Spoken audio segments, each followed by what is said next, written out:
여러분 안녕하세요. 뉴스 채널에 다시 오신 것을 환영합니다. 오늘 영상에서는 인도네시아가 어떻게 KF-21 개발 분담금에 집중하지 않고 대신 라팔 전투기를 구매하기 위해 많은 경제적 자원을 사용했는지에 대해 논의하겠습니다. 이번 정부의 조치에 대한 인도네시아 국민의 반응에 대해 알아보겠습니다. 미디어 평가도 많은 관심을 받고 있습니다. 또한 한국의 정국이 긴장한 상황에서 한국이 인도네시아로부터 8천억 원의 분담금을 언제 받을 수 있을지 논의해 예측해 볼 예정이다. 국내외 경제 및 정치 상황에 대한 최신 정보를 업데이트하려면 공유를 클릭하고 채널을 구독하십시오. 다음은 영상 내용입니다. 한국의 다기능 KF-21 전투기는 국민들 사이에서 강렬한 감동을 불러일으킵니다. 이 기체의 첫 시험 성공은 선진 기술뿐만 아니라 대한민국의 열정과 헌신에 의존한 결과입니다. KF-21은 단순히 항공공군 프로젝트가 아니라 한국의 전투정신을 대변합니다. 첫 번째 시험을 성공적으로 완료하는 것은 한국의 기술과 단결의 결합을 나타내는 중요한 전환점입니다. 시험 영상에서 우리는 KF-21을 따라가는 열정 얼굴로 가득 찬 기술자들을 보았습니다. 그들은 자식이 처음 걸음을 내디뎠을 때의 부모의 마음 같았습니다. 그들은 인내와 열정으로 이루어낸 오랜 여정을 마친 기쁨과 자랑을 느꼈습니다. 또한 이것은 KF-21이 한국 항공우주산업의 국내 기술자들에 의해 개발된 것으로 한국의 자랑스러운 우수 제품을 가져왔다는 영광입니다. 그들은 이 전투기를 연구, 설계, 제조하는 데 많은 노력을 기울였습니다. 이 사건은 한국의 젊은이들에게 항상 과학기술과 항공의 열정을 품게 하며 나라의 발전에 기여하도록 영감을 줍니다. KF-21은 노력과 인내심으로 모든 어려움을 극복할 수 있다는 모든 젊은 기술자들에게 전하는 메시지입니다. 인터넷 커뮤니티의 관심과 지지에 언급하지 않을 수 없습니다. KF-21이 한국의 상징인 태극과 함께 날개를 펴는 이미지는 시청자들에게 감동과 자부심을 안겨주었습니다. 그들은 이 프로젝트에 참여한 기술자들에게 축하와 응원의 말을 보냈으며 기술과 애국심 사이의 유대를 보았습니다. 프로젝트의 어려움과 압력 앞에서 KF-21의 첫 번째 시험 성공은 기적입니다. 이는 기술의 힘과 끊임없는 열정의 조합으로 모든 것이 가능함을 명확히 보여줍니다. 2015년부터 이어진 여정에서 KF-21은 현대적인 한국의 전투기로 발전하기 위해 끊임없는 노력을 기울여왔습니다. 하지만 처음부터 모든 것이 순조로웠던 것은 아닙니다. 어려움, 도전, 그리고 논란이 이 길과 항상 함께했습니다. 2015년 12월부터 시작된 KF-21 프로젝트는 시험 과제들로 가득 찬 실현의 과정을 완수해왔습니다. 초음속 시험 비행, 무기 시험 및 기타 물리적 시험 과정을 거쳐 완성되었습니다.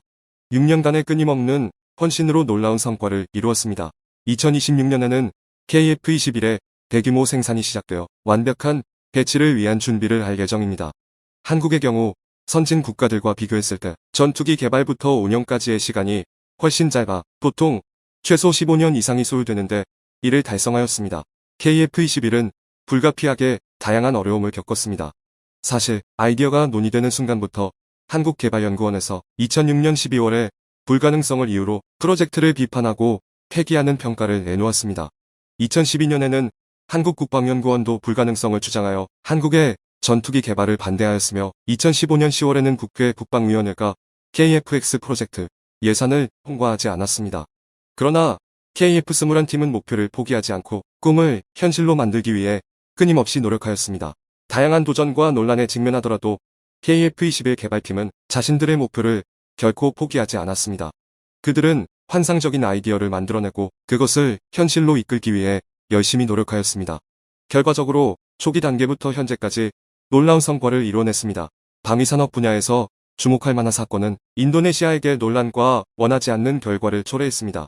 KF-21 전투기는 인도네시아 국민들 사이에서 강한 반응과 감정을 불러일으키고 있습니다. 다수의 엔지니어와 기술 개발자들이 이 전투기 개발 과정에 참여하면서 감동과 감사, 묘사할 수 없는 기쁨을 느꼈습니다. 하지만 의문점은 왜 인도네시아가 KF-21 개발에 대한 8천억 원의 금액을 지불하지 못했는가입니다. 이로 인해 일부 국가들은 인도네시아의 태도에 불만을 느끼고 있으며 심지어 인도네시아 국민들도 이 나라의 정부 행동에 매우 실망하고 있습니다. 국방기술 개발과 선진 프로젝트들의 자부심을 가진 한 나라에서 지불의 의무를 이행하지 않은 것은 큰 반대를 일으켰습니다.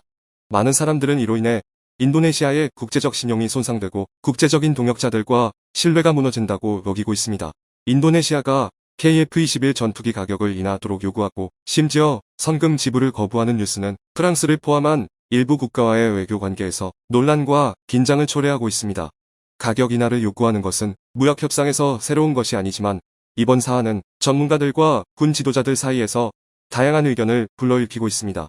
인도네시아는 프랑스의 라팔 전투기 42대를 구매하고 초기에는 야자유와 니켈 등의 자원으로 지불을 요구했습니다. 프랑스는 이를 긍정적으로 수용했습니다.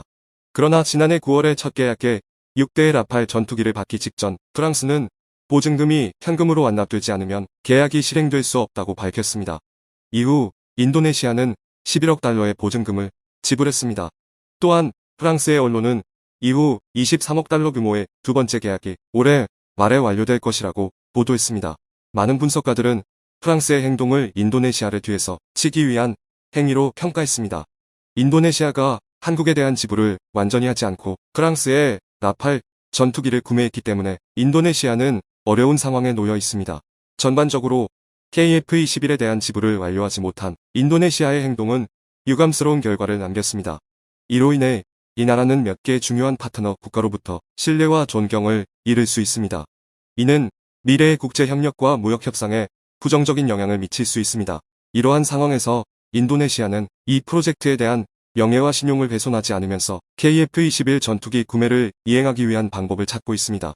많은 전문가들은 이 프로젝트에 대한 약속을 지키고 지불을 보장하기 위한 신뢰할 수 있는 계획이 필요하다고 여겨지고 있습니다.